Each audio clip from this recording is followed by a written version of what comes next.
Hey there, it's Mitchell, your favorite millennial, and today I am going to show you how to find a place to live in Hanoi, Vietnam.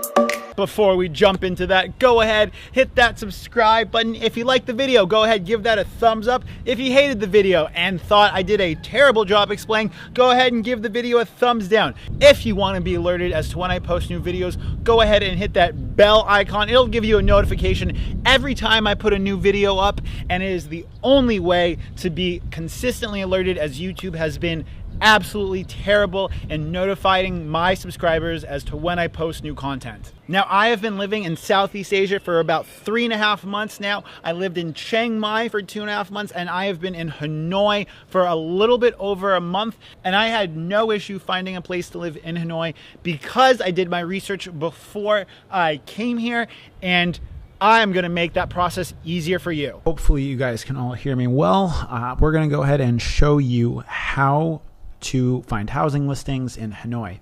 Now, first step is everything in Hanoi is done via Facebook.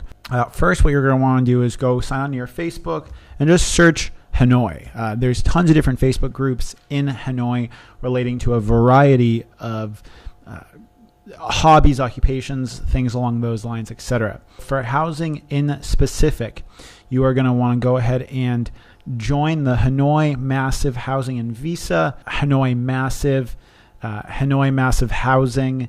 And as soon as you go ahead and jump right into one of these groups, you're going to see that there is a variety of housing listings for sale. Now, in Hanoi, unlike Chiang Mai, most of the living spaces here are communal, so expect to have roommates. I got pretty lucky, as everyone in my house is a bit more adult. We don't really party or drink or fraternize that much, and it just feels like a lot of adults kind of living in a very communal space. Now, the majority of places you're going to be looking at are going to be in either Ba Dinh or in Tay Ho, and Tay Ho is the more traditional expat area where you're going to find a lot more Western food, a lot more English-speaking Vietnamese people. It's a little bit more international of an area of the city. Now, it's also a little bit more expensive, not only in housing, but in the cost of food and everything else kind of in general. Is anywhere between 10 to 20% more expensive in Tay Ho. Now, one thing to keep in mind when you are looking for housing is most of the expat or bars that Westerners go to are going to be in the Tay Ho area. So if you're looking to party your ass off and drink 7 nights a week, which you can totally do here if you are so inclined, you are probably going to save yourself a bit of money actually living in Tay Ho, simply because you're not going to be having to take cabs anywhere, and cabs can range anywhere between $2 to $6. So if you drink 4 nights a week, let's say it's going to be $6 in cabs per night, $3 each way. Times 5, you're looking at an extra $30 a week or $120 a month based on just cab rides alone. If you're like myself, who very seldomly goes out and binge drinks, then going to live in Ba Dinh will save you more money.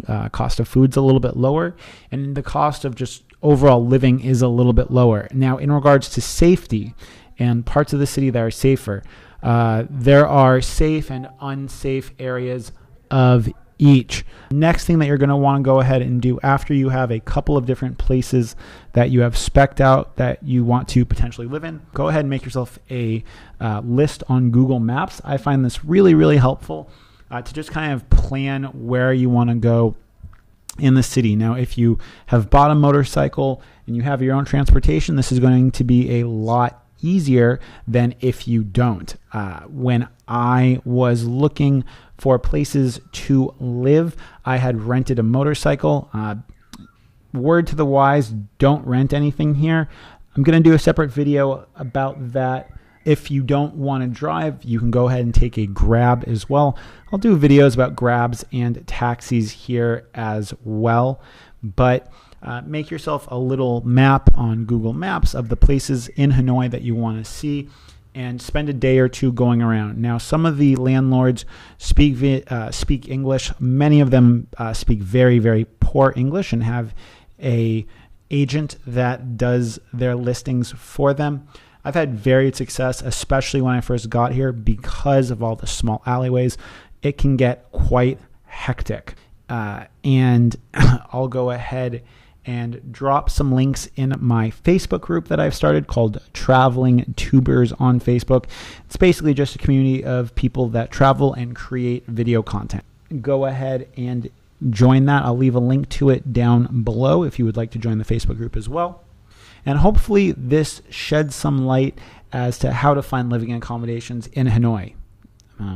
One last word, you're going to find stuff of all price ranges, but the average price here is going to be around $200 a month for a place to live. Most places are not going to have any type of contract if it is owned by a private individual. If it's rented out by a leasing company, expect for there to be some type of commitment on housing. Till next time, guys, it's Mitchell, your favorite millennial, signing out.